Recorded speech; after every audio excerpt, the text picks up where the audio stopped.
एक दफा का जिक्र है कि दूर कहीं एक माही गिर रहा करता था। वो हर सुबह मछली पकड़ने के लिए जाता था और जो भी मछली वो पकड़ता था उसे बादशाह को बेच दिया करता था।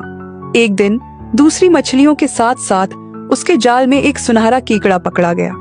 जब वो घर आया तो उसने सारी मछलियां एक बड़ी प्लेट में रख दी, लेकिन केकड़े को अलग रखा क्योंकि वो बहुत खूबसूरती से चमक रहा था।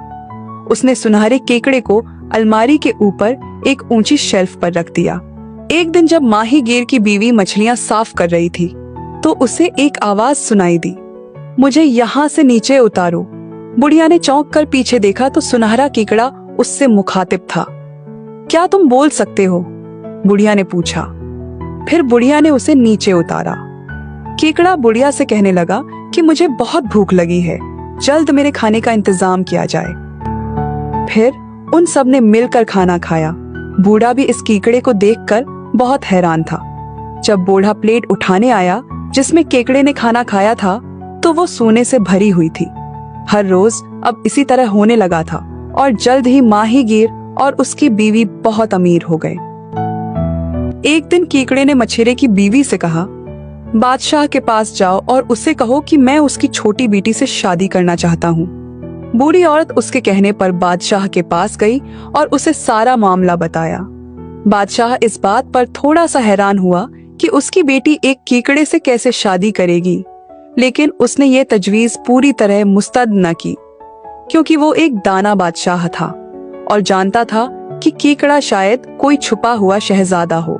लिहाजा उसने मछेरे की बीवी से कहा, जाओ बूढ़ी औरत और केकड़े से कह दो कि अगर वो कल सुबह तक मेरे महल के सामने एक ऐसी दीवार तामीर कर दे जो मेरे महल के मीनारों से कहीं ज्यादा ऊंची हो और इस दीवार पर दुनिया जहां के सारे फूल खिले हुए हों, तो मैं अपनी बेटी का हाथ उसे दे दूंगा। मछेरे की बीवी घर गई और ये पैगाम केकड़े को दिया। तब केकड़े ने उसे एक सोने की छड़ी दी और कहा, जाओ और बादशाह ने जो जगह बताई है वहां जमीन पर इस छड़े से 3 बार जरब लगाओ और कल सुबह वो दीवार वहां मौजूद होगी। बूढ़ी औरत ने वैसा ही किया। उसने महल के सामने सुनहरी छुरी से जरब लगाए और फिर वापस चली गई। अगली सुबह जब बादशाह जागा तो वहां एक दीवार बिल्कुल वैसे ही मौजूद थी जैसे उसने कही थी। ऊंची लंबी दीवार जिस पर दुनिया जहां के रंग बिरंगे फूल खिले हुए थे। फिर बूढ़ी औरत दोबारा बादशाह के पास गई और उससे कहा, हुजूर, आपका हुक्म पूरा कर दिया गया है। बादशाह ने कहा, ये तो बहुत अच्छा है, लेकिन मैं अपनी बेटी की शादी तब तक नहीं कर सकता जब तक मेरे महल के सामने एक ऐसा बाग ना हो जिसमें 3 फुवारे हों। पहला फवारा सोने का पानी फेंके, दूसरा हीरों का और तीसरा कीमती जवाहरात का। चुनांचा बूढ़ी औरत को फिर से सोने की छड़ी लेकर जमीन पर 3 बार जरब लगानी पड़ी और अगली सुबह बाग में वही 3 फवारे मौजूद थे। अब बादशाह ने अपनी रजामंदी दे दी और शादी अगले ही दिन के लिए मुकर्रर कर दी गई। फिर केकड़े ने बूढ़े मछेरे से कहा, अब ये छड़ी लो और जाकर एक खास पहाड़ पर इससे दस्तक दो। तब एक सियाह-फाम आदमी बाहर निकलेगा और तुमसे पूछेगा कि तुम्हें क्या चाहिए। उसे यूं जवाब देना, तुम्हारे आका बादशाह ने मुझे भेजा है ताकि तुम्हें बताया जाए कि तुम्हें उसका शाही लिबास भेजना होगा। उससे ये भी कहना कि वो मलका का सुनहरा लिबास दे जो कीमती पत्थरों से सजा हुआ हो और फूलों वाले मैदान की मानंद दिखाई देता हो। ये दोनों चीजें मुझे ला कर दो और मेरे लिए वो सुनहरा गद्दा भी लाना। बूढ़ा मछेरा गया। उसने पहाड़ पर सुनहरी छुरी मारी। अंदर से एक सियाफाम शख्स आया। मछेरे ने उससे शाही लिबास, दुल्हन के लिए कीमती लिबास और सुनहरा गद्दा मांगा।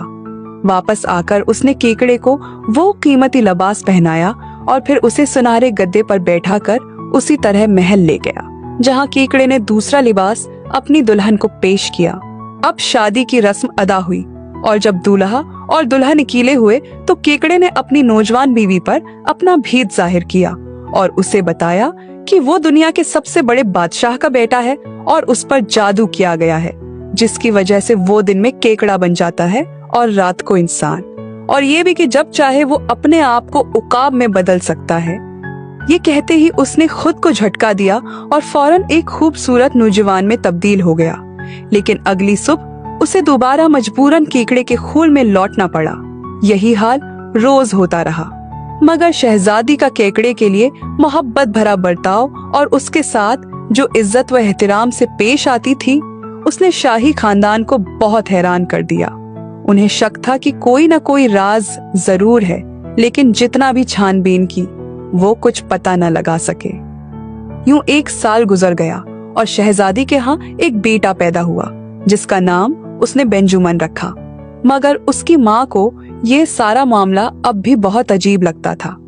आखिरकार उसने बादशाह से कहा कि उसे अपनी बेटी से पूछना चाहिए कि क्या वो किसी और शौहर को पसंद करेगी बजाय कीकड़े के। मगर जब शहजादी से सवाल किया गया तो उसने बस यही जवाब दिया, मेरी शादी कीकड़े से हुई है और मैं उसी को अपना शौहर मानती हूँ। फिर बादशाह ने अपनी बेटी से कहा, मैं तुम्हारे एजाज में एक मुकाबला शहसवारी का एहतिमाम करूंगा और दुनिया के तमाम शहजादों को उसमें दावत दूंगा। अगर उनमें से कोई तुम्हें पसंद आ जाए तो तुम उससे शादी कर लेना। शाम को शहजादी ने ये बात कीकड़े को बताई तो उसने कहा, ये छड़ी लो, बाग के दरवाजे पर जाओ और उससे दस्तक दो। फिर एक सियाह फाम मखलूक बाहर आएगी और तुमसे कहेगी, तुमने मुझे क्यों बुलाया है और तुम्हें क्या दरकार है। उसे यह जवाब देना, तुम्हारे आका बादशाह ने मुझे भेजा है कि उसके लिए एक लिबास जंग और एक चांदी का सैफ भेजे। शहजादी ने ऐसा ही किया और केकड़े के लिए वो सब कुछ ले आई जो उसने मांगा था। अगली शाम शहजादे ने टूर्नामेंट के लिए खुद को तैयार किया। जाने से पहले उसने अपनी बीवी से कहा, तुम अपनी बहनों के साथ खिड़की में बैठना, मैं तुम्हारे सामने से घोड़े पर सवार गुजरूंगा और तुम्हारी तरफ चांदी का सेब फेंकूंगा।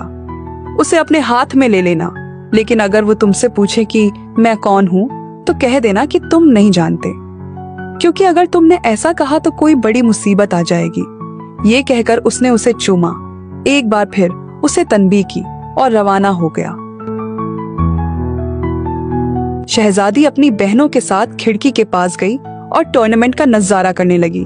थोड़ी देर में उसका शौहर वहां से घोड़े पर सवार गुजरा और उसकी तरफ चांदी का सैफ फेंका। शहजादी ने उसे हाथ में थाम लिया और उसे लेकर अपने कमरे में चली गई। लेकिन बादशाह को यह देखकर बहुत हैरत हुई कि शहजादी किसी शहजादे में दिलचस्पी नहीं ले रही थी। चनांचा उसने एक दूसरा टूर्नामेंट मुनक्कद करने का हुक्म दिया। इस बार जब शहजादा टूर्नामेंट के लिए रवाना होने लगा तो उसने अपनी बीवी से कहा, मुझे यकीन है कि आज तुम मुझे धोखा दोगी। इस बार मैं तुम्हारी तरफ सोने का सैफ फेंकूंगा। कोई पूछे तो मत बताना कि ये मैं हूँ। शहजादी ने कसम खाई कि वो हरगिज किसी को नहीं बताएगी कि वो कौन है। तब शहजादे ने एक बार फिर उसे खबरदार किया और रवाना हो गया। शाम को जब शहजादी अपनी बहनों के साथ खिड़की में खड़ी थी, शहजादा अचानक अपने घोड़े पर सवार आया और उसकी तरफ सोने का सेब उछाला। तब उसकी माँ गुस्से में आ गई और शहजादी पर चिल्लाई, क्या तुम्हें ये शहजादा भी पसंद नहीं आया और नादान लड़की। खौफ से शहजादी के मुंह से निकल गया, ये तो खुद केकड़ा है। ये सुनकर उसकी माँ और भी ज्यादा गुस्से में आ गई कि उसने पहले क्यों नहीं बताया। वो फौरन दौड़कर शहजादी के कमरे में गई, जहाँ कीकड़े का खूल पड़ा था। उसे उठाया और आग में फेंक दिया। तब बेचारी शहजादी जार जार रोने लगी, मगर अब कोई फायदा न था। उसका शौहर वापस नहीं आया। वक्त गुजरता गया और शहजादी बीमार हो गई। उसकी हालत दिन बह दिन बिगड़ती जा रही थी और सिर्फ एक ही चीज थी जिससे उसे कुछ सुकून मिलता, कि कोई उसे कहानियां सुनाए। एक दिन एक बूढ़ा आदमी एक नदी के किनारे गया ताकि अपनी डबल रोटी का टुकड़ा पानी में भिगोकर खा सके। अचानक पानी में से एक कुत्ता निकला, उसके हाथ से डबल रोटी छीन ली और तेजी से वहां से भाग गया। बूढ़ा उसके पीछे दौड़ा, लेकिन बेसूद। वो वहां एक अजीब से गार के करीब पहुंचा जो बीलों से ढका हुआ था। उसने गार में दाखिल होकर नीचे सीढ़ियों की तरफ जाना शुरू किया। कुछ ही देर बाद उसके सामने एक शानदार हॉल आ गया, जहां 12 अफराद के लिए मेज सजी हुई थी। उसने छुपकर देखने के लिए एक बड़े से तस्वीरी फ्रेम के पीछे खुद को छुपा लिया ताकि देख सके कि आगे क्या होता है। दोपहर के वक्त 12 उकाब वहां मौजूद एक फव्वारे के हौज की तरफ उड़े और जैसे ही वो वहां पहुंचे, वो 12 खूबसूरत नौजवानों में बदल गए। अब वो सब मेज के गिर्द बैठ गए। उनमें से एक ने शराब से भरा हुआ प्याला उठाया और कहा, मेरे वालिद की सेहत के लिए। दूसरे ने कहा, मेरी वालदा की सेहत के लिए, और यूं सबने एक दूसरे की सेहत के लिए पीकर नजराने पेश किए।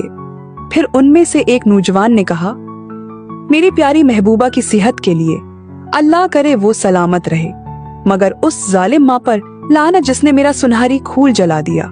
ये कहते ही वो उदास हो गया। फिर सब नौजवान मेज से उठे, वापस उस बड़े पथरीले फव्वारे के पास गए, दोबारा उकाबों में तब्दील हुए और उड़कर चले गए। शहजादी जो कि उदास थी और सिर्फ कहानियां उसे तसल्ली देती थी, बोड़ा फौरन शहजादी के पास गया और उसे इस तमाम तर वाक़या से आगाह किया। शहजादी ने उसके साथ वहां जाने की फरमाइश की। बूढ़ा शहजादी को उसी गार की जानिब ले गया। दोनों गार में दाखिल हुए, सीढ़ियों से नीचे उतरे और एक बड़ी सी तस्वीर के पीछे छुप गए।